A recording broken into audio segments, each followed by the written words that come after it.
Matt Baylis on last night's TV, Unrelenting War in Hell. It wasn't long, of course, before views of paradise had been replaced with hell. Desperate people crouched by the road as soldiers fired rockets over their heads, each one giving off a sound as if the sky had been ripped from the earth. In both scenes, the most striking thing was the facial expressions. The colonel, a key player throughout the film, spoke about being in hell as if he was talking about being in a traffic jam. In the second scene, a little boy, after initially trying to crawl into his dad's arms and being batted away, listened to rocket after rocket without a flinch. It was as if people had become bored by the war, and after 20-odd years, who could blame them?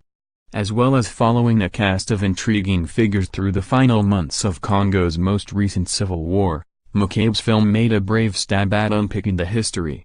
A land rich in minerals, metals and ivory, Congo was always a place eyed hungrily by others. The Belgians kicked the Arabs out. The CIA made sure the country's first independent, Soviet-backed leader Patrice Lumumba was booted out in favor of their man Mobutu. Throughout the conflict raging during the film, neighboring Uganda and Rwanda were continually accused of backing the rebel groups known as M23. As it trawled the history, McCabe's film painted the paradoxes of the place in big, blood-red letters. A rich country, full of grinding poverty. A land everyone wanted a piece of, but where no one wanted to live. Through its human stories, it showed people at their best and worst.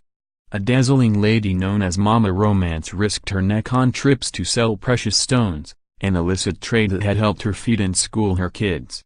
When government troops drove M23 rebels out of Goma, Colonel Mamadou briefly became a hero, crowds chanting Mahmoud. While fresh bickering broke out over the part President Kabila played and how much praise he was owed. Kabila appeared at a victory rally, ready voiced and warning that the threats to stability would soon come back. He could hardly go wrong with that prediction. Predictions, projections, calculations, somehow we feel such cold, hard number stuff shouldn't have anything to do with saving lives. That's impossible, though, for an NHS drawn up in an era that was medically, morally and fiscally part of another century. The people v. the NHS, who gets the drugs? BBC Two highlighted one of the many crunch points in the battle over a drug called PrEP. After long consultation, the NHS decided not to fund PrEP, which prevents the HIV virus developing in the body. Supporters of the decision said taxpayers shouldn't fund gay men to be promiscuous.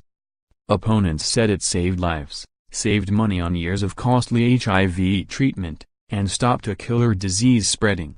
Dedicated activists including Greg Owen, who funneled PrEP takers towards Indian suppliers via a website run from his mum's kitchen, banded together to fight the ruling.